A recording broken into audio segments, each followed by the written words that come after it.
कर्म में भक्ति का समावेश हो जाए तो भगवान विष्णु को अपने कृपा द्वार खोलते देर नहीं लगती। अटल विश्वास, दृढ़ संकल्प, अटूट निश्चय क्या नहीं कर सकता। ध्रुव के रूप में मुझे मानव शक्ति की पहली झलक देखने को मिली। कितना आश्चर्यजनक है यह सत्य कि एक छोटे से बालक ने भगवान विष्णु को धरती पर आने पर विवश कर दिया।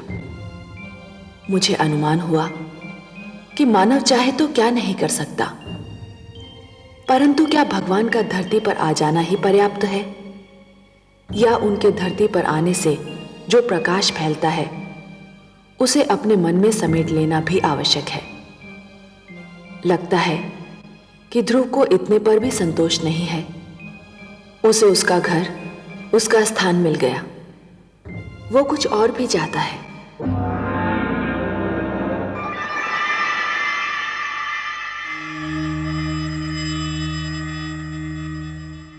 वासुदेव, वासुदेव, आप कहाँ चले गए वासुदेव?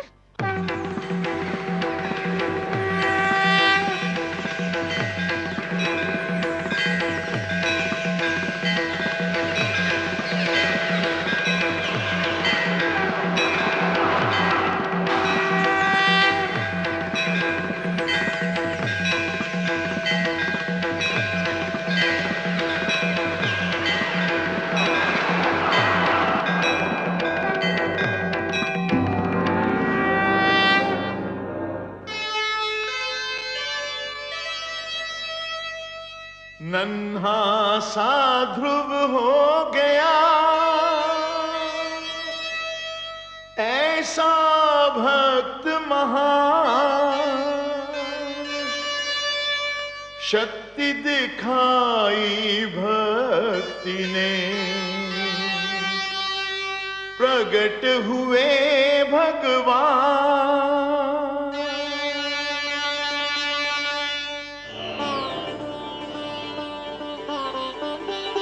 वासुदेव, मैं कहीं नहीं गया वत्स ध्रुव। तुम मुझे अपने सम्मुख देखना चाहते थे ना?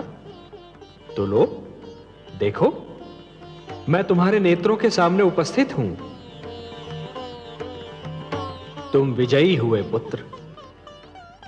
तुमने मुझे जीत लिया। तुम्हारे जैसा तपस्वी न कभी हुआ है और न कभी होगा। तुमने सिद्ध कर दिया कि जीव ब्रह्म का ही एक अंश है और अपनी साधना से ब्रह्म को भी धरती पर ला सकता है। तुमने यह सिद्ध कर दिया वत्स कि सृष्टि की सबसे बड़ी शक्ति है भक्ति। वत्स ध्रुव, अब श्वास लेना आरंभ कर दो पुत्र। अब मैं कहीं नहीं जाऊंगा।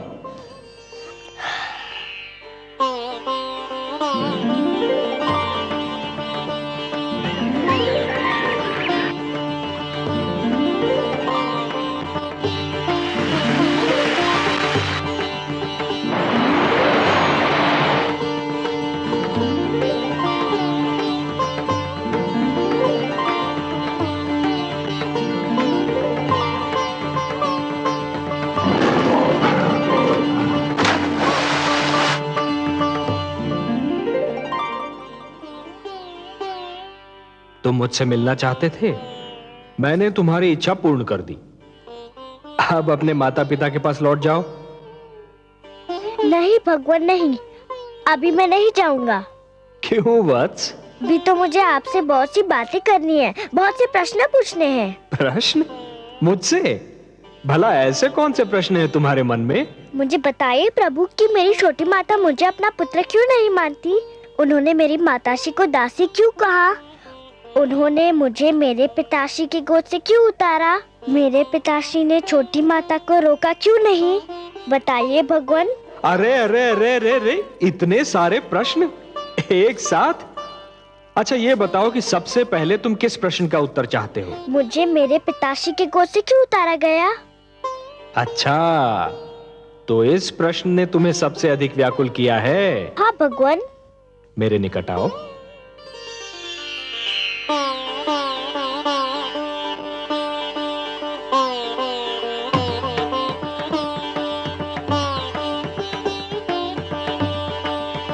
और निकट आओ वत्स।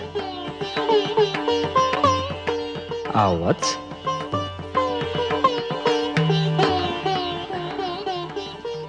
मेरी गोद में बैठ जाओ।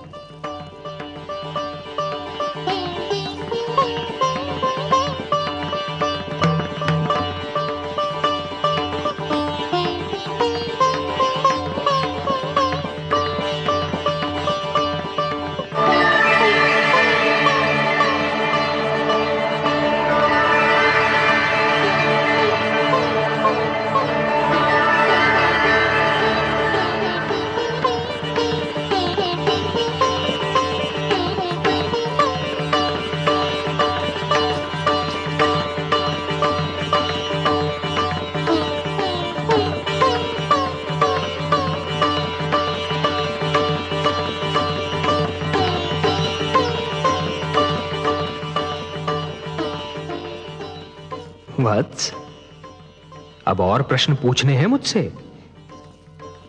कुछ नहीं पूछना प्रभु, अब कुछ नहीं पूछना। अब तो मुझे हर प्रश्न का उत्तर मिल गया है। मेरे चारों ओर ज्ञान का प्रकाश फैला हुआ है। मैं वहाँ हूँ जहाँ केवल मैं हूँ और आप है। अच्छा वासुदेव। ओम पूर्णमदः पूर्णमिदं पूर्णात् पूर्णमुदच्यते पूर्णस्य पूर्णमादाय पूर्णमेवावशिष्यते।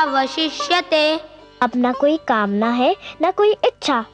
आपकी गोद में आकर लगता है इसके सिवा हर वस्तु तुच्छ है। अब मुझे कुछ भी नहीं चाहिए। मुझे मेरा ठिकाना मिल गया, मेरा घर मिल गया।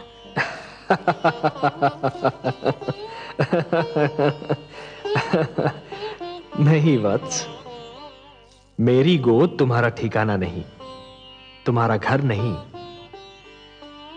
तुम्हारा घर तो वो कर्म भूमि है जिसका नाम है जीवन, संसार।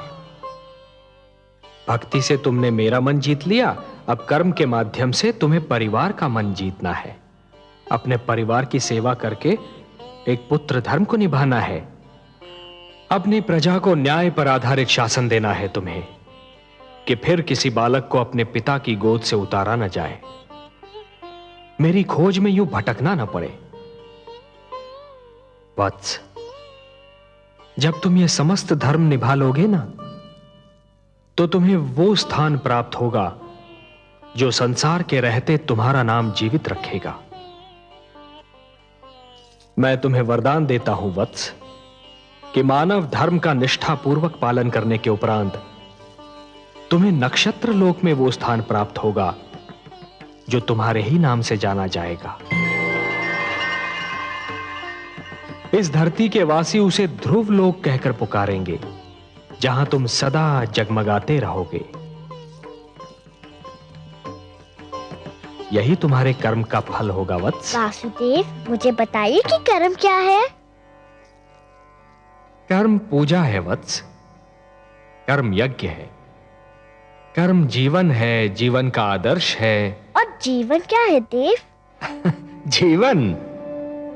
जीवन एक सौभाग्य है पुत्र, एक वरदान है, मेरा दिया हुआ प्रसाद है, एक अवसर है, संसार की सेवा करने का अवसर, परिवार की सेवा करने का अवसर। परिवार क्या है प्रभु, मुझे इसका ज्ञान दीजिए। परिवार वो है वत्स जो जीने का उद्देश्य देता है, मानव को यह बताता है कि संसार में क्यों जिया जाए, किसके लिए जिया जाए। और संसार क्या है भगवान? संसार संसार एक बड़ा परिवार है पुत्र, परिवार का विशाल रूप है, मेरी श्रेष्ठ रचना है। वसुधैव कुटुंबकम, ये सारी वसुधा, ये सारी धरती एक ही कुटुंब है, एक ही परिवार है वत्स, और यही मेरा मंत्र भी है। ये सारा संसार मेरी ही संतान है। संसार की सेवा करना अर्थात मेरी सेवा करना, संसार के भले के लिए जीना, ये एक सर्वोत्तम आदर्श है वत्स। ध्रुव, परंतु संसार के भले के लिए मर जाना, ये वो महान कार्य है जो प्राणी को मरकर भी अमर बना देता है। वत्स, जीवन की कर्म भूमि तुम्हें पुकार रही है वत्स। तुम्हारा परिवार तुम्हारी राह देख रहा है। जब तुम अपने परिवार का कल्याण करोगे तभी समाज का कल्याण होगा, और जब समाज का कल्याण होगा तभी सारे संसार का कल्याण होगा वत्स। यही विधि का विधान है। जाओ वत्स, अपने कर्म की ओर बढ़ो, जीवन में उतरो, संसार में प्रवेश करो। यशस्वी भव, यशस्वी भव। प्रणाम वासुदेव, आपने मुझे धर्म, कर्म, जीवन, मृत्यु सबके अर्थ बता दिए। आपको कोटि कोटि प्रणाम। आयुष्मान भव पुत्र, आयुष्मान भव।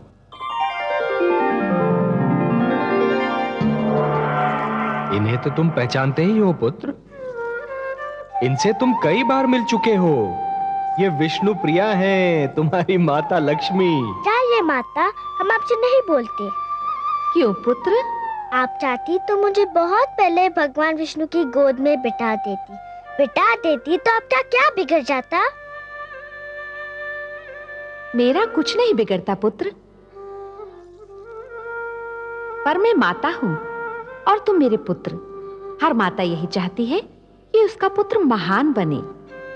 यदि मैं तुम्हें भगवान विष्णु की गोद में बिठा देती तो तुम वो ना बन पाते जो आज हो। अब तुम एक महान भक्त बन चुके हो। मैं तुम्हारी सहायता करती तो मैं महान कहलाती, तुम्हारी महानता छिपकर रह जाती। मेरे स्वामी का तो यही संकल्प है कि हर मानव का कल्याण हो। मैं भी उन्हीं का संकल्प पूरा कर रही थी। आप महान है माता। मैं समझ गया कि आपने क्या किया और क्यों किया। मैं आपके चरणों में शीश नवाता हूँ। मैं आपका उपकार कभी नहीं भूलूंगा। प्रणाम। नारायण नारायण।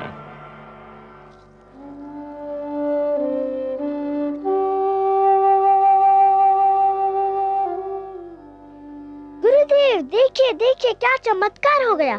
यह भगवान विष्णु है और लक्ष्मी माता। ये सब मुझसे मिलने आए हैं। ये सब आप ही के कारण हुआ, आप ही की कृपा से हुआ। आप महान है गुरुदेव। नहीं पुत्र, तुम महान हो। तुमने अपनी भक्ति से ब्रह्मा का लेख बदल दिया। नहीं गुरुदेव, आपसा मार्गदर्शक मुझे न मिलता तो ये सब कैसे होता? ध्रुव ठीक कह रहा है देवर्षि। गुरु तो भगवान से भी बड़ा होता है। गुरुर ब्रह्मा गुरुर विष्णु गुरुर्देवो महेश्वरः गुरु साक्षात परब्रह्म तस्मै श्री गुरवे नमः। यशस्वी भव पुत्र। प्रभु, यदि आपकी और माता की अनुमति हो तो मैं वत्स ध्रुव को महाराज उत्तानपाद की राजधानी पहुंचा दूं। नहीं देवर्षि, आप अकेले नहीं जाएंगे। ध्रुव को विदा करने हम सब साथ मिलकर जाएंगे।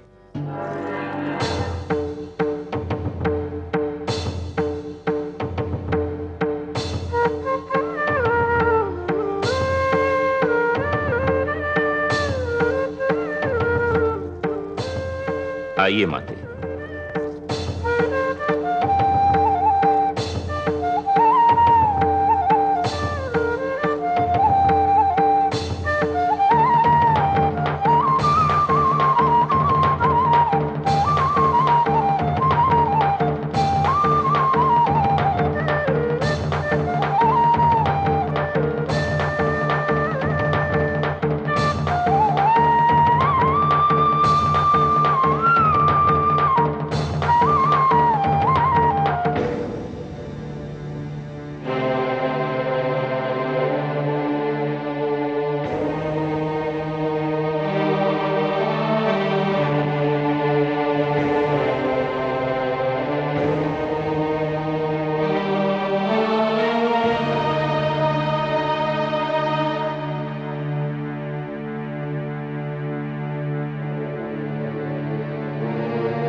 क्या बात है स्वामी?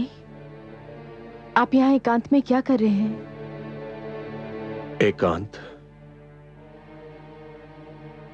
एकांत के सिवा मेरे जीवन में राह क्या है?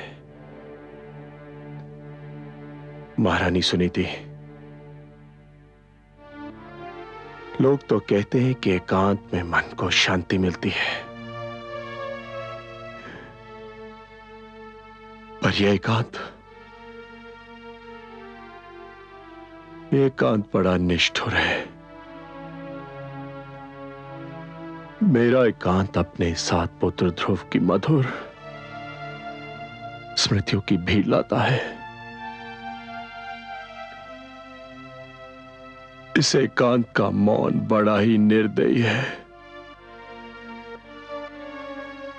ये चिल्ला चिल्ला कर मुझसे प्रश्न पूछता है जिनके उत्तर मेरे पास नहीं।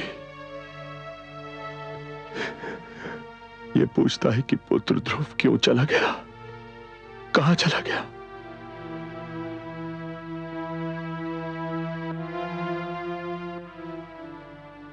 इस एकांत का हर जाता हुआ पल मुझ पर दोष लगाकर जाता है कि मैंने अपने ही हाथों से अपने संसार में आग लगाई थी, और हर आता हुआ पल यह संदेश लेकर आता है कि ये एकांत ही मेरा दंड है।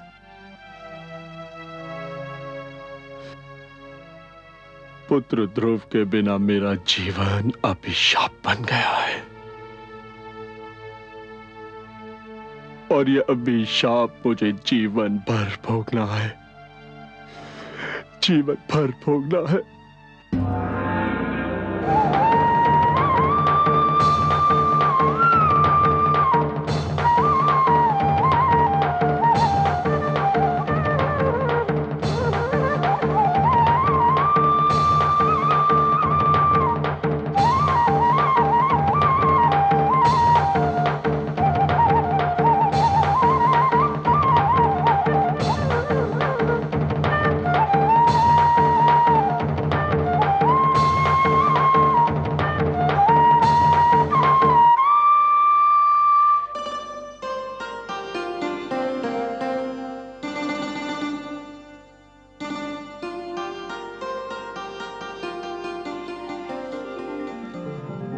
आयुष्मान भव पुत्र।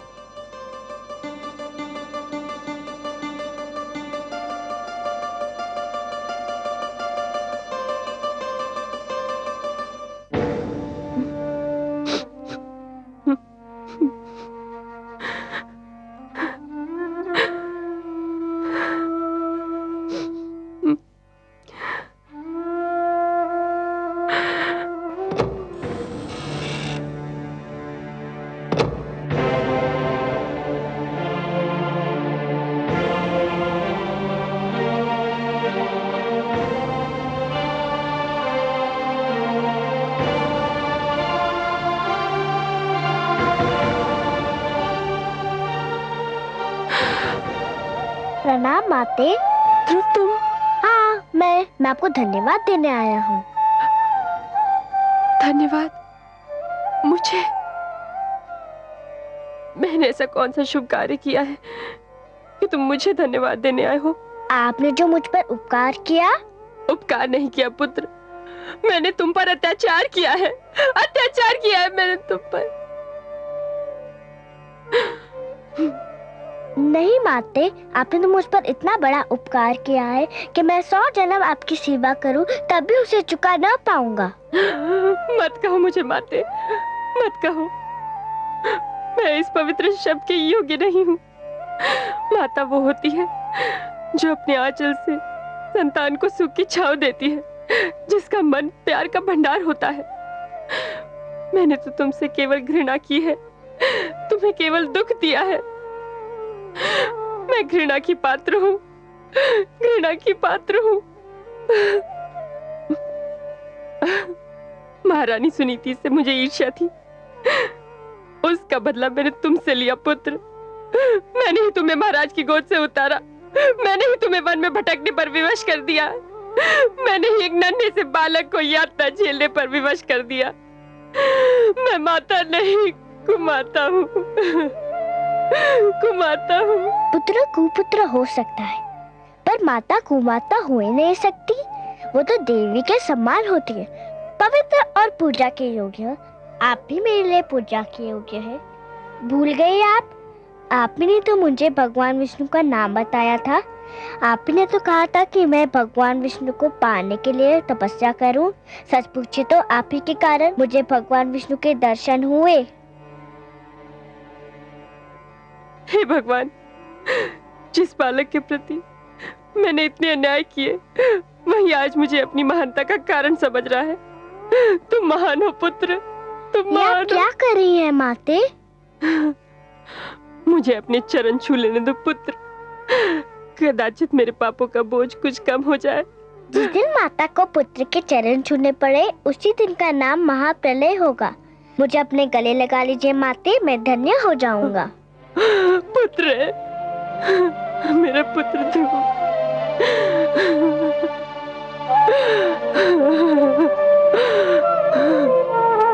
मेरा पुत्र ध्रुव।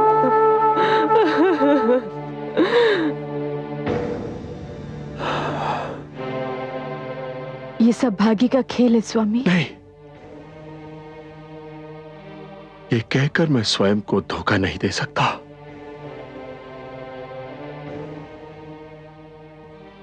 इन तर्कों से मेरे मन को शांति नहीं मिलती।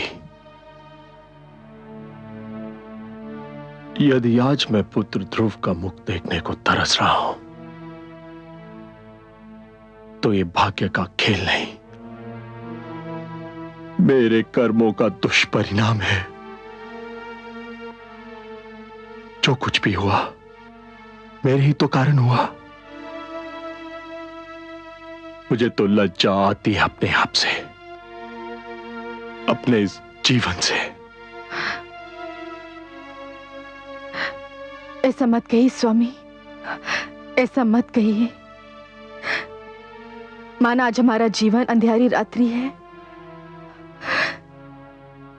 किंतु रात्रि कोई भी हो,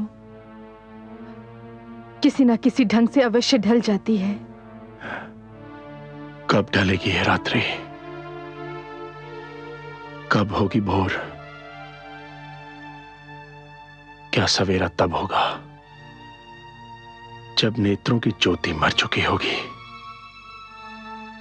जब प्राणों के दीपक बुझ चुके होंगे। ऐसा नहीं होगा महाराज, दुख के दिन बीत चुके हैं। तुम क्यों आई हो? तुम्हें देखते ही मुझे सब अशुभ घटनाएं याद आ जाती हैं। ये सत्य है महाराज, मैंने आज तक जो भी किया अशुभ ही किया।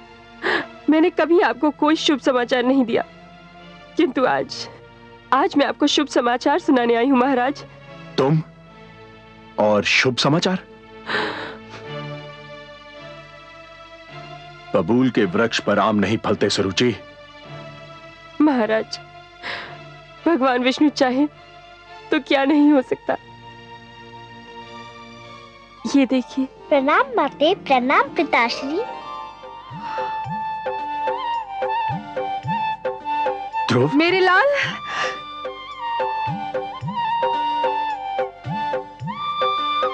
ध्रुव,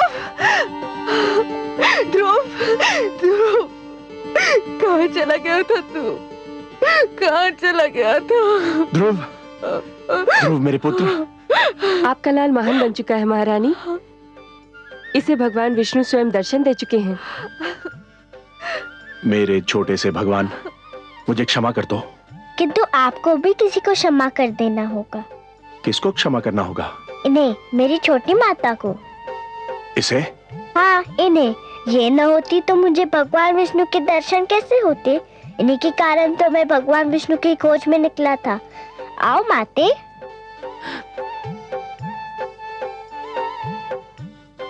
मुझे क्षमा कर दीजिए महाराज।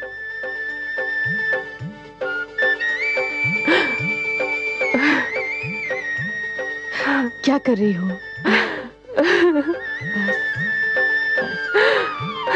ध्रुव भैया, ध्रुव भैया। त्याग तपस्या भक्ति से जीत लिया भगवान। धन्य हुआ संसार सब पाकर भक्त महान।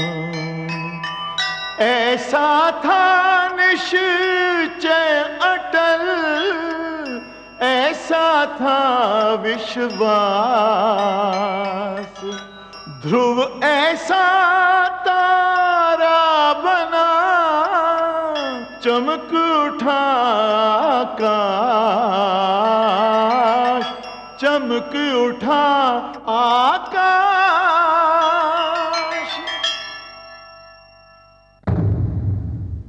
मैं मां हूं, धरती मां। तुमने देखा कि भक्ति में कितनी शक्ति है। तुमने देखा कि अपनी तपस्या और दृढ़ निश्चय के बल पर भक्त भगवान को भी जीत सकता है, भगवान को धरती पर आने को बाध्य कर सकता है। यह भक्त और भगवान के रिश्ते की कथा थी। विष्णु पुराण की कथा भगवान के अवतार की कथा है। भक्त को जैसे भगवान का ध्यान रहता है, वैसे ही भगवान को भी भक्त की चिंता रहती है। भगवान विष्णु ने माता लक्ष्मी से कहा था, परित्राणाय साधूनाम विनाशाय च दुष्कृताम धर्म संस्थापनार्थाय संभवामि युगे युगे। और अपने इस वचन को उन्होंने एक बार नहीं, बार बार निभाया। भगवान विष्णु ने आप्त वचन के रूप में मानव को जीवन के नियम प्रदान किए हैं। इन नियमों को जब भी तोड़ा गया, मानव पर, जीवन पर संकट की जब भी कोई घड़ी आई, श्री विष्णु भगवान धरती पर अवतरित हुए और पाप तथा पापी का नाश किया, क्योंकि वही तो धरती के पालनहार हैं। नियम भी तो उन्होंने ही बनाए हैं, फिर वे कैसे सहन कर सकते हैं कि उनके नियमों को तोड़ा जाए।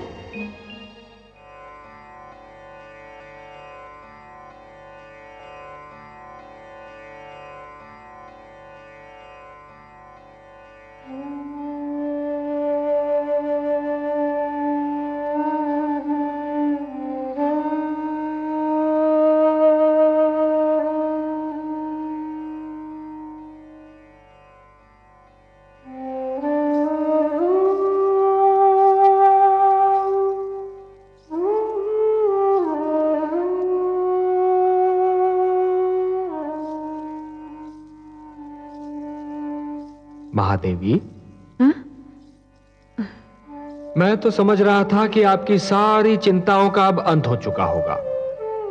आपके पुत्र ध्रुव ने जो भी कामनाएं की थी वो सारी पूर्ण हो गई हैं, और जो वचन मैंने उसे दिए थे वो भी पूर्ण हो गए हैं। पर आप तो अब भी चिंता की मूर्ति बनी हुई हैं। क्या सोच रही हैं? हे कमल नयन, आपके सुंदर मुख से जो पावन बोल निकलते हैं वो तो मेरे हृदय पर अंकित हो जाते हैं। आपने एक बार कहा था कि धरती पर आपके अगणित भक्त हैं। ध्रुव का कल्याण तो हो गया, पर उससे केवल एक का कल्याण हुआ है, और भक्तों का कल्याण कैसे होगा? जो ज्ञान, जो प्रकाश ध्रुव को मिला, उस पर तो समस्त मानव जाति का अधिकार है। ये ज्ञान, ये प्रकाश उनको कैसे मिलेगा? ये जीवन के नियम उन्हें कौन बताएगा? वाह देवी वाह, आप केवल हमारी वामांगी नहीं हैं, आप तो हमारे विचारों की संगिनी भी हैं। आपने अभी जो कहा वास्तव में चिंता का विषय है, और हम आपके आभारी हैं कि आपने इस चिंता को व्यक्त कर दिया। मानव कल्याण ही तो हमारा परम उद्देश्य है। हमें ज्ञान का प्रकाश मानव तक पहुंचाने के लिए कुछ दीप प्रज्वलित करने होंगे।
हे लक्ष्मी नारायण,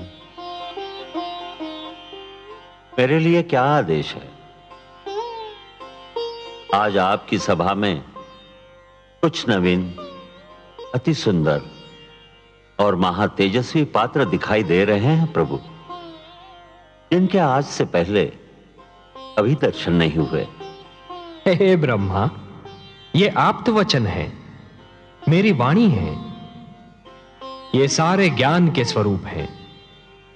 ज्ञान जो निश्चल होता है, पवित्र होता है, एक बालक के समान, और इसीलिए इन्हें बाल स्वरूप प्राप्त हुआ है। ब्रह्मा जी, विधाता को अपना परिचय दीजिए। हे ब्रह्मा, भगवान विष्णु ने मेरा नाम ऋग्वेद रखा है। हे प्रजापति, भगवान विष्णु ने मुझे यजुर्वेद का नाम दिया है। हे विधाता, भगवान विष्णु ने मुझे सामवेद कहकर पुकारा है। हे प्रभु, भगवान विष्णु से मुझे अथर्ववेद का नाम मिला है।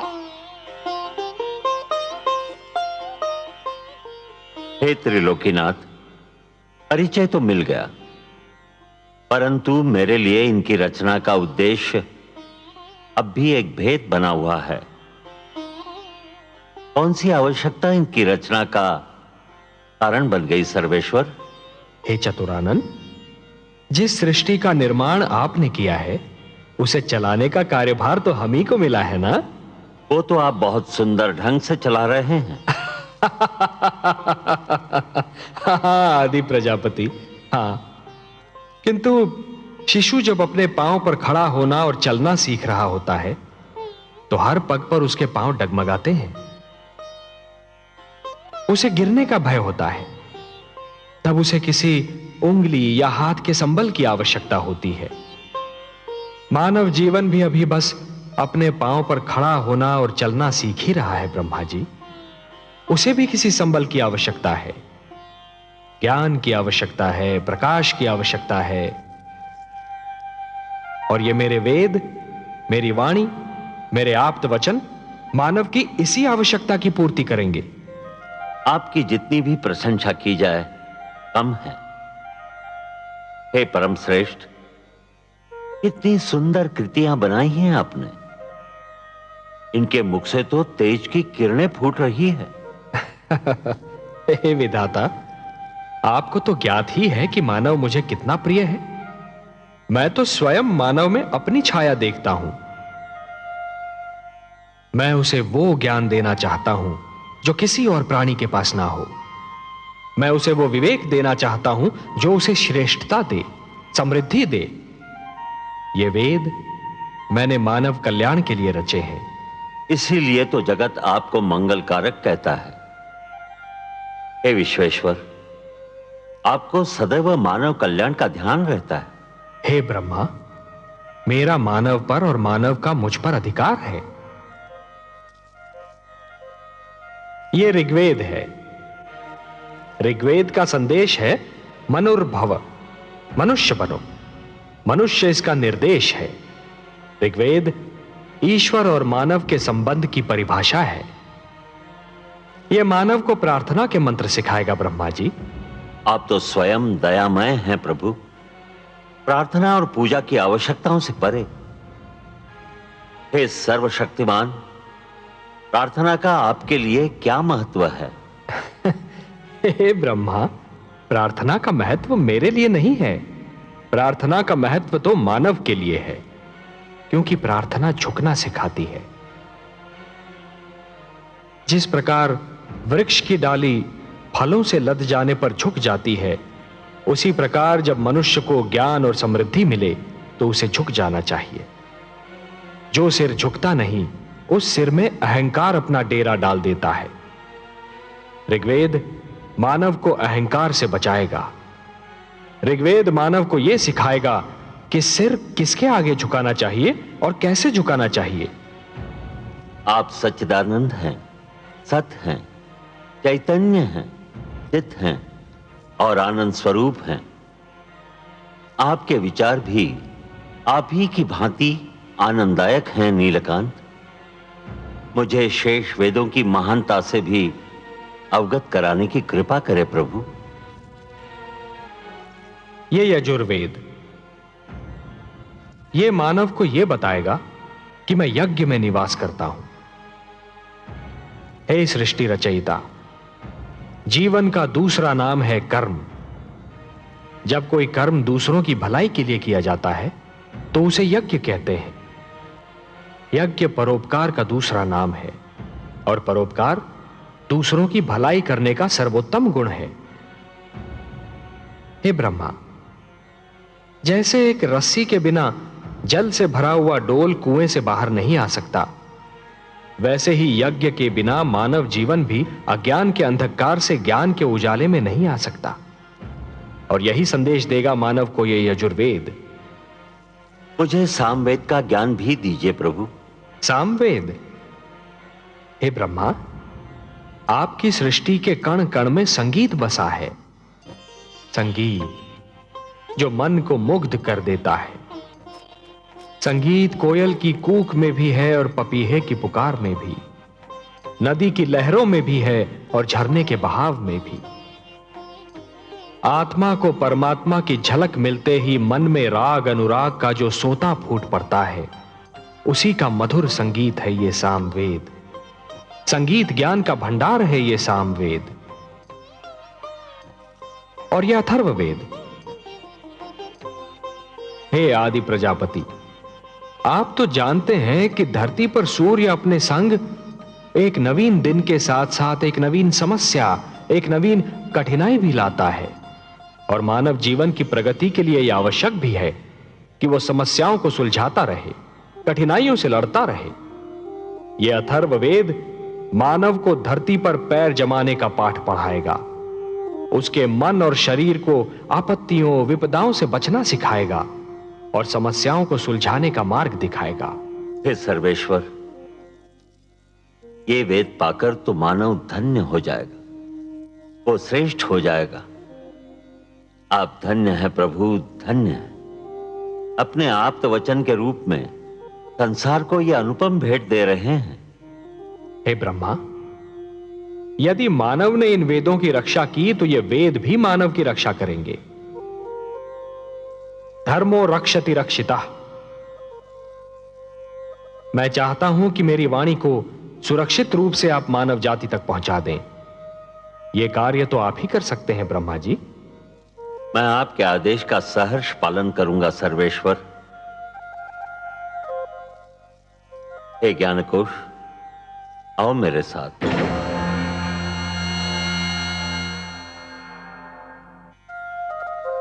हे कमल नयन, अपनी वाणी को मानव तक पहुंचाने का कार्य तो स्वयं आप भी कर सकते थे, फिर यह कार्य ब्रह्मा को क्यों सौंपा? महादेवी, मेरी वाणी में तो जीवन का वरदान है, मानव संस्कारों का समावेश है। परंतु सृष्टि के निर्माता तो ब्रह्मा ही है ना। मानव को जन्म उन्होंने ही दिया है। इसीलिए मेरी वाणी के वरदान और संस्कार मानव जाति तक केवल ब्रह्मा ही पहुंचा सकते हैं। आप जो भी करते हैं मानव कल्याण के लिए ही करते हैं।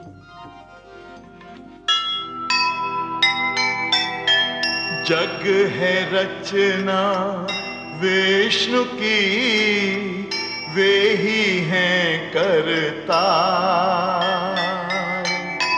सबकी है चिंता उन्हें, वे हैं पालनहार। मानवता का हो भला, सबका हो कल्याण।